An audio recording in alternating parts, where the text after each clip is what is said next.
Hey Leo, Sun, Moon, and Rising. This is going to be a comprehensive overview of what to expect for 2024. So, we're going to look at your goal, what your goal should be for 2024, what's your biggest block to attaining that goal, and some advice on how to overcome this block, okay? So, what's your goal? Treasure Island, followed by submission. So, getting to this treasure island is going to require a little bit of submission here. There's an ending, Ten of Swords. We are ending a connection with a King of Swords reversed. This person is nasty. They are belligerent with their words. They're cruel. They're cold. They're distant. This is not a good person. Could even be, show some clinical signs of a narcissist, right? I know that's like a word that gets thrown around a lot. So this isn't a diagnosis. This is just this person's got some tendencies. That's the word I'm looking for.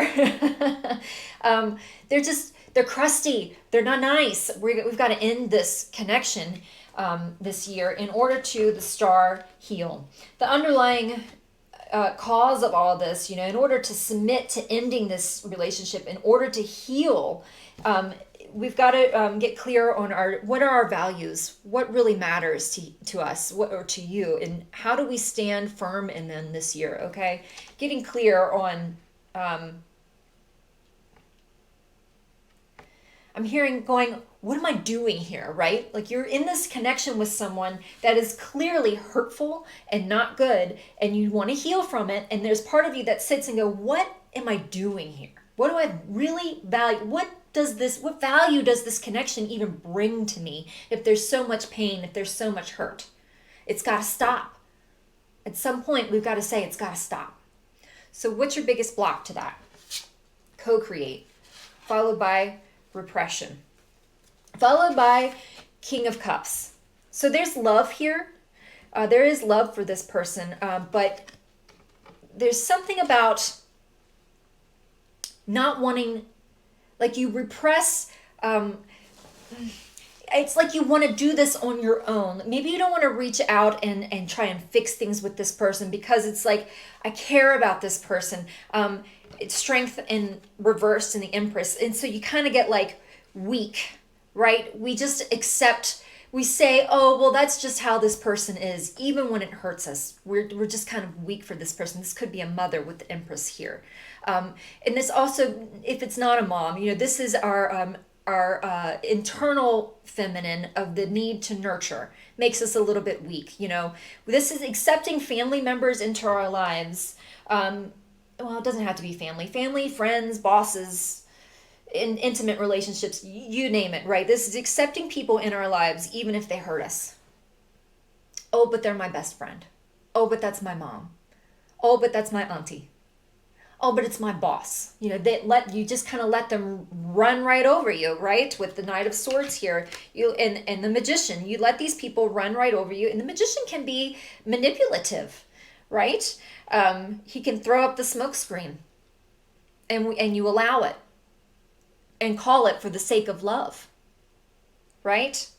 You just let people kind of run amok right over you, throw your face in the mud, in the name of love. So what's the advice?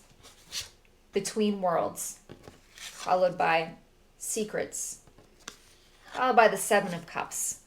Secrets, fantasy, illusion, it's time to shift out of that. Because Knight of Pentacles reversed, you're not going anywhere.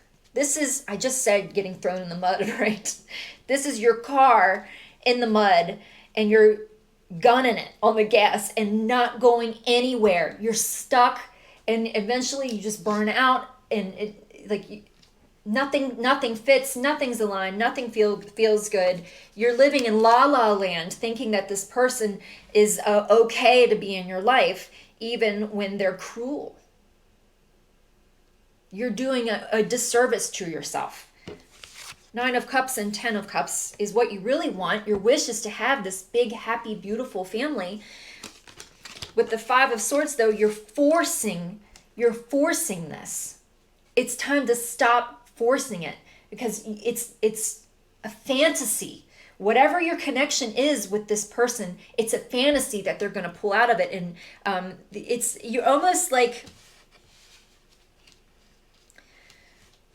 the Five of Swords here is followed by Lovers, Ace of Cups, and Two of Wands.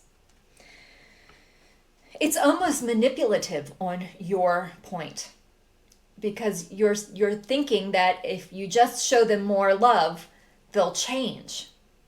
And that's not going to work. It makes me think of that movie, My Best Friend's Wedding. And she says, you go out to dinner, and I think his name was Michael. He wants, you order creme brulee, and it's delicious, and it's sweet, and it's wonderful. But he says he wants Jell-O.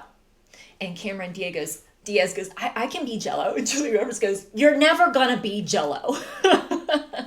You just can't. You're never going to be this happy, beautiful, connected, lovely, dream, fantasy family if you keep this connection with this crusty ass person. This year, we're getting a little bit more realistic, okay? We're shifting into the real world and moving out of this la-la land that everything is fine and okay, because it's not. 2024 is the year we find our own values and we root ourselves in our own strengths, values, and beliefs instead of following the crowd of, or even following the generational patterns of this cold, distant behavior. Even could even be like this, they're stoic, like they show no emotion. Nothing. It's just dead eyes, right? It's like you can't get anything out of them, and you're pulling and pulling and pulling and pulling to get something out of this person. That is manipulation, my friend. You can't do that. You're only hurting yourself when you do that. So this year we're shifting out of that. And we're doing that by realizing what we really want. If what we really want is happiness and true love and joy, we just have to shut down this fantasy land and trying to manipulate someone to fit in. You're trying to squeeze a soggy puzzle piece to fit the one that you have, and it's not working. It's not working. So it's time to heal. Okay?